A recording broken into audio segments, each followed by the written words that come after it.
home. We are here in another episode of Physics 101. We are still treating problems under what? Equilibrium of rigid bodies. Now, we have seen what we have actually understood from the previous episode, that a body is said to be in equilibrium when all the forces acting on the body cancel themselves. That is, we're actually saying that the resultant sum of the forces acting on the body must be 0, which means that in a case whereby the body have both horizontal forces and vertical forces acting on the body, we are not saying that for that body to be in equilibrium, the horizontal forces acting on the body when summed up must be equal to 0, and the vertical forces when summed up must be equal to what? 0. Or you can say that you cannot say that the horizontal forces acting on the body must cancel each other, and the vertical forces acting on the body must cancel each other for the body to be in equilibrium. Now here we have a challenging question from our textbook. This question can be found in exercise 9, problem number 9. The question reads this way.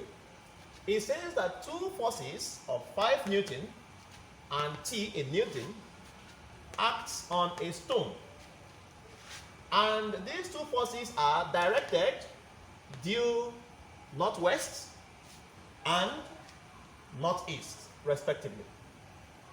If the 5 Newton force makes an angle of 60 degrees with the particle, and the weight of the stone is 4 Newton, then I said we should find the magnitude of the force T. Now, the first thing we have to do in this problem is just to give what we call the force diagram. The force diagram is a diagram that demonstrates the direction, the magnitude of the what? Of the forces that is acting on what? On a body. So we're going to use that diagram to explain this problem we have on the board. Now, first and foremost, they said that two forces of 5 Newton and this acted on a stone. So we assume maybe this is our stone, this is our stone. Okay, we have a stone. Was the mass of the stone given? No, the mass of the stone was not given. But we are told that what? That this stone is acted upon by two forces. 5 Newton and what? And T Newton. And they acted what? They acted due northwest and northeast. So which means we have to produce our cardinal diagram. Cardinal diagram, of course, this is our what? North. This is our east, this is our south, and this is our what? Our west. Now, one of the forces, 5 Newton, acted northwest. Now, where is northwest? This is northwest now. So that means our 5 Newton force acted this way. So our 5 Newton force. You can put here as 5 Newton. Then the other force did what? And then the second force, our T, acted northeast. This is northeast, so it has to come in this way. Our northeast. This is our force T. Then what again do I have? We are now told again that what? That if it happens that the 5 Newton force makes an angle of what? An angle of 60 degrees with the vertical. Now, this 5 Newton force makes an angle of what? 60 degrees with the what? Vertical. This is my vertical now. This is the vertical line. So this angle, the angle this force makes with the vertical is what? Is 60 degrees. So this is my angle 60 degrees. Then what again do I have? Okay, and then the weight of the stone. That is very good, because we say that this stone must have a mass. Every object has what? A mass. So because this stone have a mass, this stone will experience a vertical downward force, which is equal to the weight of the what? Of the stone. So this stone having a mass will experience a vertical downward force, which is equal to the weight, mg. All right? And this weight, the value was given as what? As 4 Newton. Let's just put there as 4 Newton. That is the value of the weight. So this diagram we have given here is what we are actually referring to as the force diagram. It is the diagram which is demonstrating the forces, their directions, and their what? Magnitudes. So of course, from this force diagram, it seems as if there are only 3 forces acting on this stone. the 5 Newton force, the weight 4 Newton, and the force T that is acting northeast. But we are going to give a proper what? Explanation of all the forces that is acting on this mass. Now, by looking at this, we can see that what? Okay, now we want to see that because these two forces acted on this stone, all right, we want to see that this mass or this body is in equilibrium. Now, for this body to be in equilibrium, we are saying that the sum of all the forces acting on this body must be equal to what? 0, which means that all the forces that acted on this body must cancel each other. But observe something. You see that what? That this force, 5 Newton. Okay, first and foremost, the weight, 4 Newton, is acting vertically downwards. But this force, 5 Newton, is acting in a plane. This is a plane. It is acting in this plane, the plane made up of our x-axis, horizontal axis, and our vertical what? Axis. So therefore, it means that this 5 Newton force can be resolved horizontally, and can it equally be resolved what? Can equally be resolved vertically. The same thing happens to this tension.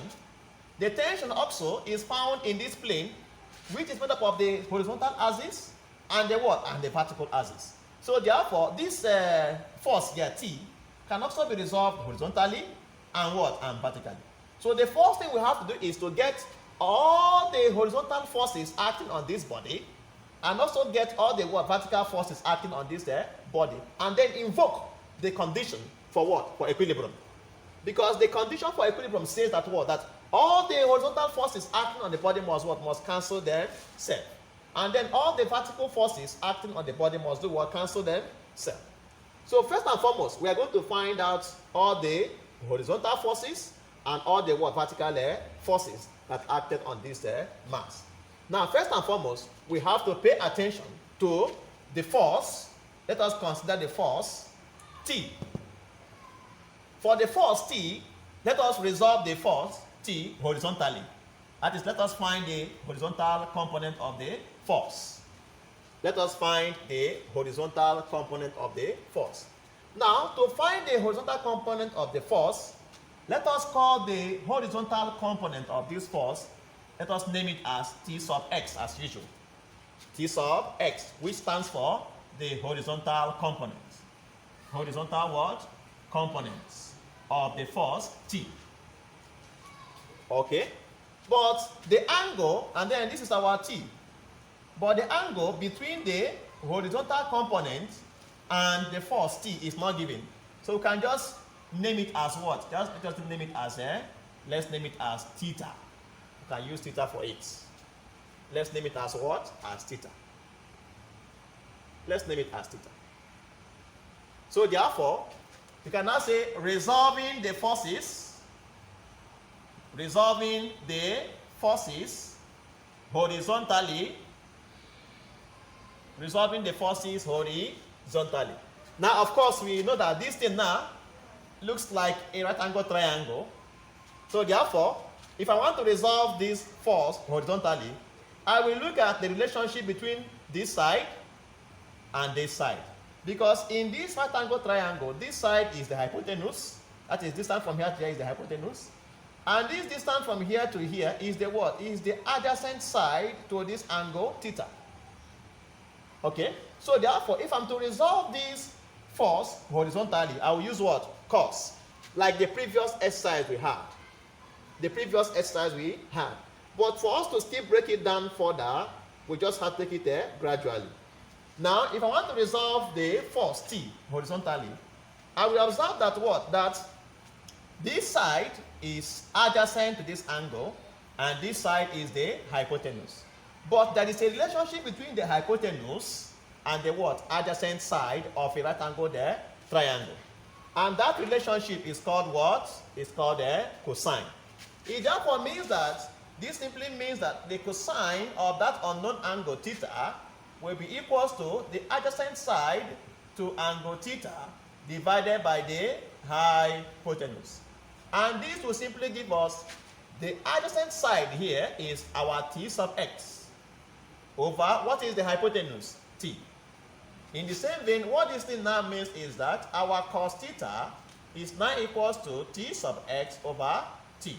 If I now cross multiply, it therefore means that our t sub x, which is the horizontal component of the force t, will now be equals to t cos theta. We can call this equation 1 as usual. In the same vein, since I am focusing on resolving horizontally, we can equally resolve this force. We can resolve this force, 5 Newton, horizontally. How can I resolve horizontally? Now watch. Watch. From this diagram here, you can see that the angle which this force makes with the particle is 60 degrees. But our angle here, the angle here, because this whole angle here is 90 degrees. So 60 minus 90, or let's say 90 minus 60 will give us the remaining angle here, which is here is now 30 degrees. So if I resolve it horizontally, I will look at the relationship between this side and this side. You can see that this side is the hypotenuse, and this side is the what? Is the adjacent to this angle. So therefore, in the same vein, all right, let me clean up.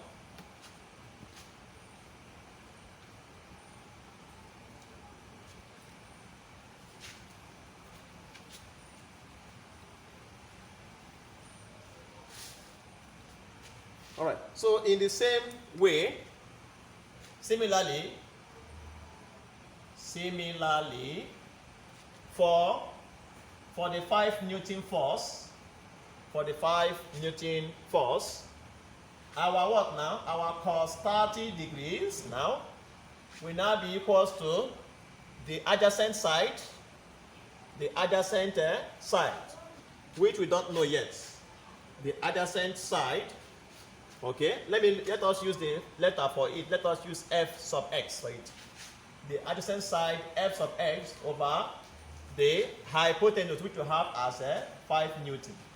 So this now means that if I now cross multiply this relation, what I now have is that f sub x, which is the horizontal component of the F1 force, or the 5 Newton force, will be equals to 5 cos 30 degrees.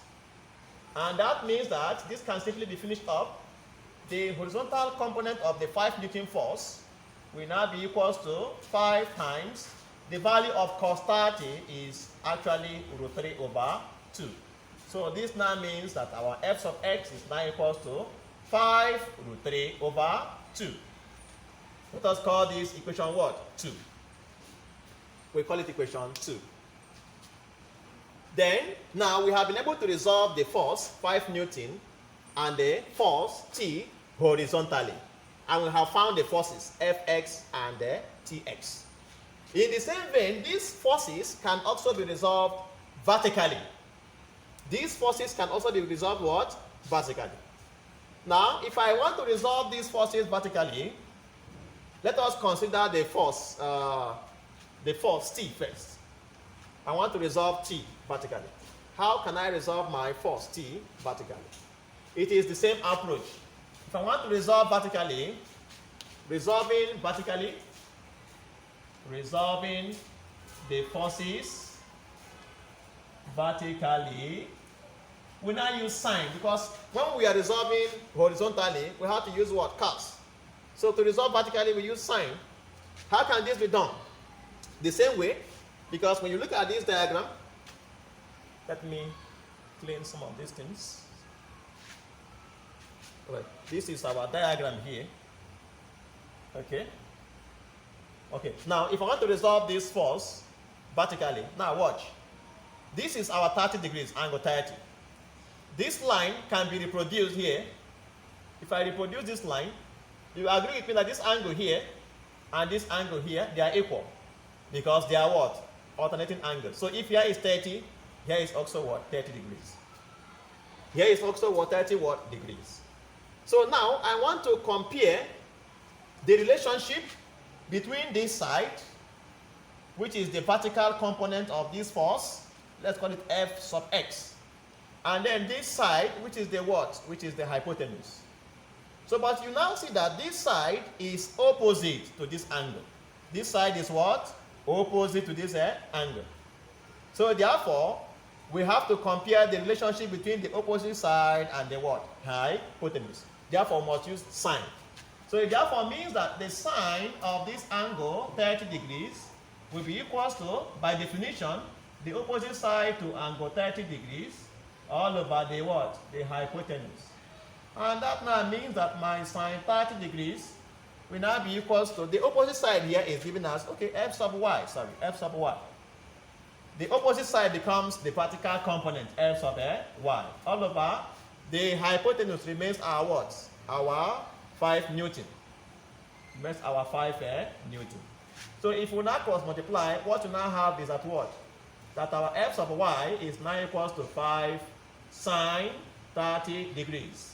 And that now means that f sub y will now be equals to 5 times, remember from trigonometry, sine 30 will give us half. So this now means that everything here will now result to 5 over what? 2. We can now conclude that what? That we can now conclude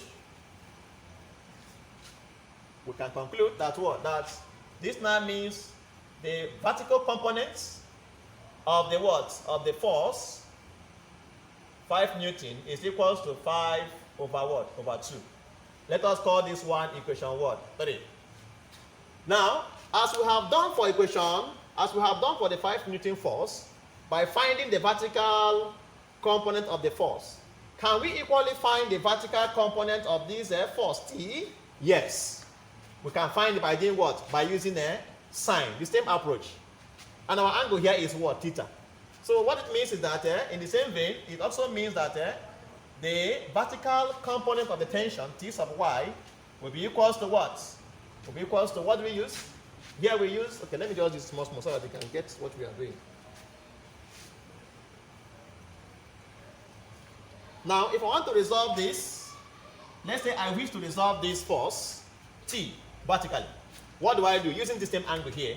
Now, what I will do, I will reproduce this horizontal line to this point. All right? So you now see that what? That this angle here and this angle here, they are equal. Why? Because they are what? Alternating what? Angles.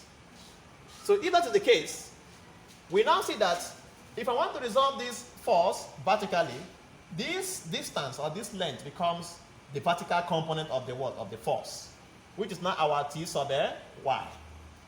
Please don't be confused why I'm using here again as T sub y and I used it before as F sub y, because the forces, the vertical component of the force 5 Newton and the vertical component of this force T, they are acting along, they have one common line of action. So here, this is my T sub y, which is this. So how can I resolve this? In this case now, I am looking at the relationship between this side and this side. But this side is not to be the hypotenuse of this right angle triangle. Why this side is now opposite to this angle here. So therefore, we are looking at the relationship between the opposite side and the what? Hypotenuse, which is given by what? By sine. So it therefore means that resolving the force T vertically, it means that our sine theta will now be equals to the opposite side, which you have as T sub y, over the hypotenuse, which is given as what? T in this case. So by cross multiplying, to the left we have T sub y is equals to T sine what? Sine theta. Please remember the question says that we should find the magnitude of this force T. That is, we want to find the value of what? T. Please let us call this one equation what now? 4. Students should learn how to resolve forces horizontally and what? Vertically. Because in kinematics, basically under what? Under equilibrium, what we deal with is what? Forces. Whether forces of bodies at rest or forces of bodies in what? In motion. So now, with these 4 equations, can I be able to get the value of this force? Yes. Now, having been able to resolve the forces horizontally and vertically, now let us now see. This is our force, the weight acting downward, 4 Newton. This is the horizontal component of the force, 5 Newton, acting this way. And this is the what? Vertical, so this is also the horizontal component of the force, T, acting in the other way round. Now, what we'll now do is that we are going to invoke the condition for what? For equilibrium. So, to invoke this condition, the condition says that what? That the horizontal components must balance themselves for this body to be in what? Equilibrium. So, for this stone to be in equilibrium, this force, Fx, must be equal to this force what? Tx. Because there are only 2 horizontal forces acting on this body, which is this and this.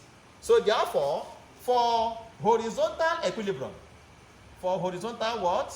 Equilibrium. For horizontal equilibrium, we are saying that what? That our F sub x must be equal to what? Our T sub x.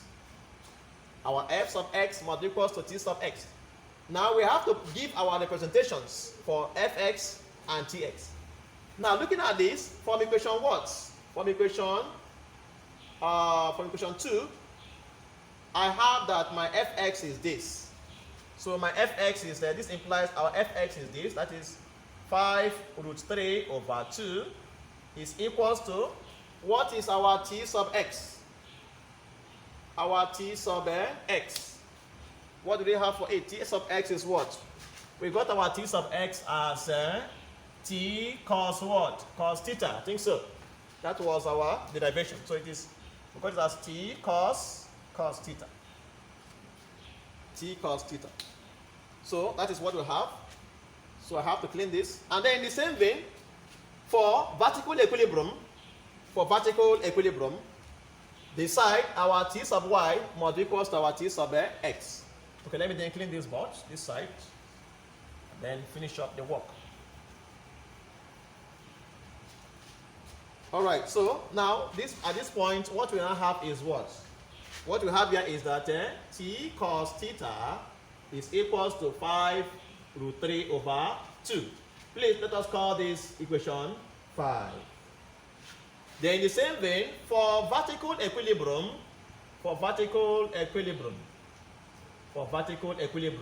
what do we have?